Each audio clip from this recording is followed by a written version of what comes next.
तो वेलकम दोस्तों, आज हम डिस्कस करेंगे रिलायंस इंडस्ट्रीज लिमिटेड। ये एक फॉर्च्यून ग्लोबल 500 कंपनी है जो कि लार्जेस्ट प्राइवेट सेक्टर कॉर्पोरेशन है इंडिया में। इसका मार्केट कैप लगभग पौने 18 लाख करोड़ था फाइनेंशियल ईयर 2023 में। हालांकि अब ये 15.25 लाख करोड़ के करीब है इसका मार्केट कैप। इस कंपनी के रेवेन्यू 9,74,000 करोड़ के करीब था FY23 में और प्रॉफिट इसका 73,000 करोड़ था FY23 में।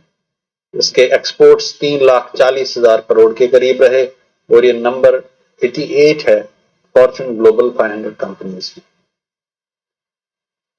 ये कंपनी के मेन 5 वर्टिकल्स हैं जिसमें कि रिटेल आता है, डिजिटल सर्विसेज आता है, मीडिया एंड एंटरटेनमेंट आता है, ऑयल टू केमिकल्स आता है और oil and gas exploration and production आता है। रिटेल के अंडर इसके कंजम्पशन बास्केट्स हैं consumer electronics, grocery, fashion and lifestyle, pharmacy और कनेक्टिविटी।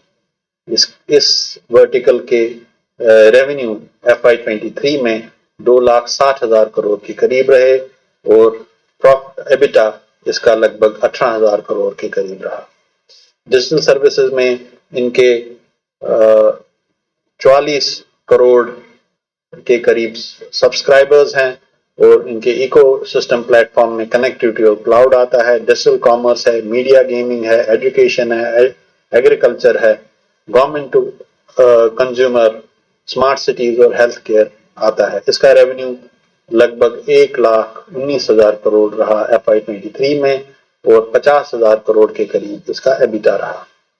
मीडिया और एंटरटेनमेंट में ये इंडिया का एक लार्जेस्ट मीडिया हाउस है जिसमें कि ओमनी चैनल प्रेजेंस है और इनके जो न्यूज और एंटरटेनमेंट में जो आता है उसमें टेलीविजन है, डिजिटल है, फिल्म है और प्रिंट एंड पब्लिकेशन है।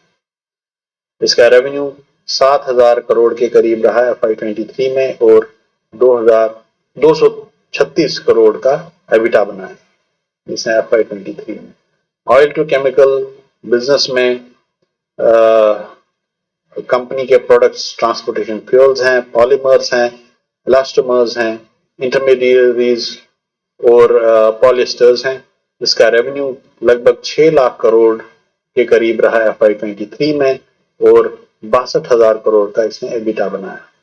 ऑयल एंड गैस एक्सप्लोरेशन और प्रोडक्शन में इनकी कैपेबिलिटीज एक्सप्लोरेशन में है, फील्ड डेवलपमेंट में है, फील्ड मैनेजमेंट एंड ऑपरेशंस में है।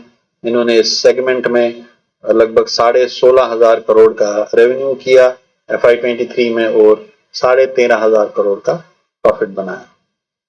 अगर हम इसके Q2 FY24 पे नजर डालें तो ओवरऑल कंसोलिडेटेड रेवेन्यू कंपनी का 2.5 लाख करोड़ के करीब रहा जो कि क्वार्टर ऑन क्वार्टर 10% जंप था और ईयर ऑन ईयर फ्लैटिश था 1.2% पे। एबिटा 44,000 करोड़ के करीब रहा जो कि 6.9% जंप था क्वार्टर ऑन क्वार्टर और ईयर ऑन ईयर 30.2% का जंप रहा।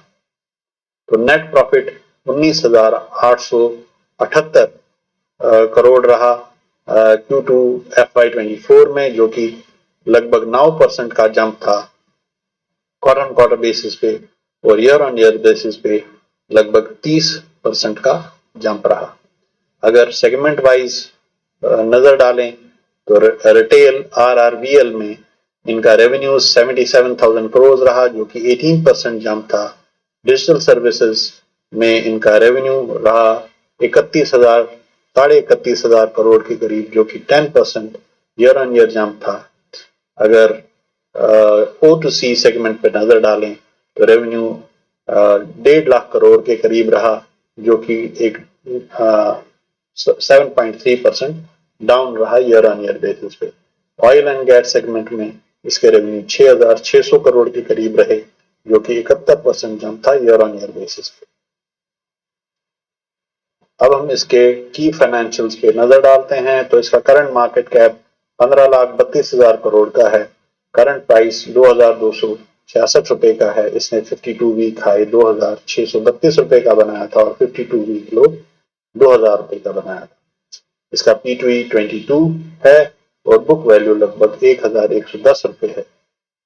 इसका मतलब कि ये 2 टाइम्स अपने बुक वैल्यू पे ट्रेड कर रहा है।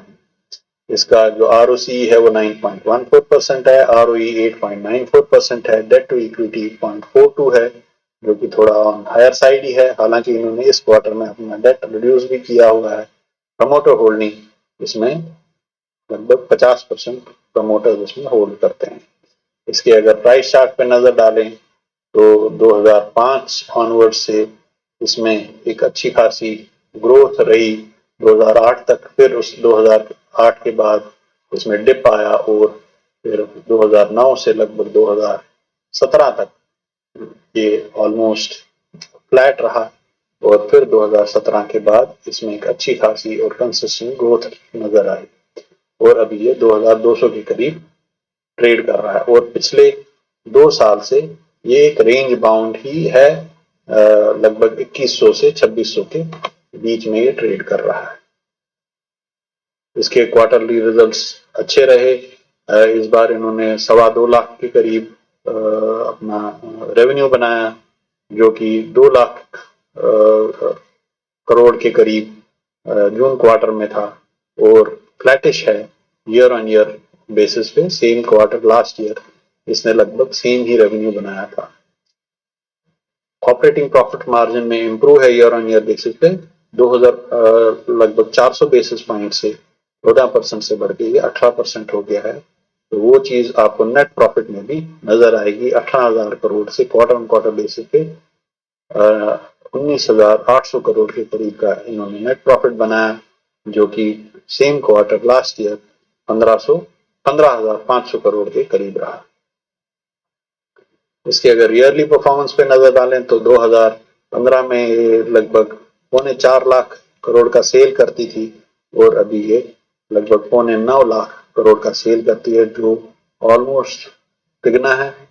और अगर आप इसके ऑपरेटिंग प्रॉफिट मार्जिन भी देखें तो 10% से इंप्रूव होके 16% हो गए हैं 2023 में और प्रॉफिट भी 23,600 करोड़ से तिगना होके 74,000 करोड़ के करीब है 2023 में। अगर कंपाउंडेड सेल ग्रोथ पे नजर डालें तो पिछले 5 साल का 18% रहा। कंपाउंडेड प्रॉफिट ग्रोथ पे नजर डालें पिछले 5 साल का 13% रहा और स्टॉक प्राइस CAGR पिछले 5 साल का 18% रहा। रिटर्न ऑन इक्विटी 5 साल का 9% रहा। अगर बैलेंस शीट पे नजर डालें तो इसमें 7,44,000 करोड़ का इनके पास रिजर्व्स हैं और बोरिंग भी अच्छी खासी है 3,16,000 करोड़ की। और अगर इसके हम कैश फ्रॉम ऑपरेटिंग एक्टिविटीज पे नजर डालें तो 2022 में उन्होंने 1,10,000 करोड़ का कैश जनरेट किया ऑपरेटिंग एक्टिविटी के द्वारा और 1,15,000 करोड़ का इन्होंने कैश जनरेट किया 2023 में ऑपरेटिंग एक्टिविटी के द्वारा। और अगर इसके शेयर होल्डिंग पैटर्न पर नजर डालें तो प्रमोटर इसमें 50% होल्ड करते हैं, DIs इसमें लगभग 22.5% के करीब होल्ड करते हैं, FIs इसमें 22.5% के करीब होल्ड करते हैं, DIs इसमें 16% के करीब होल्ड करते हैं और पब्लिक इसमें लगभग 11% के करीब होल्ड करते हैं। तो ये था दोस्तों रिलायंस इंडस्ट्रीज के बारे में। तो मिलते हैं बहुत ही जल्दी नए वीडियो में, तब तक के लिए अपना ख्याल रखिएगा। धन्यवाद।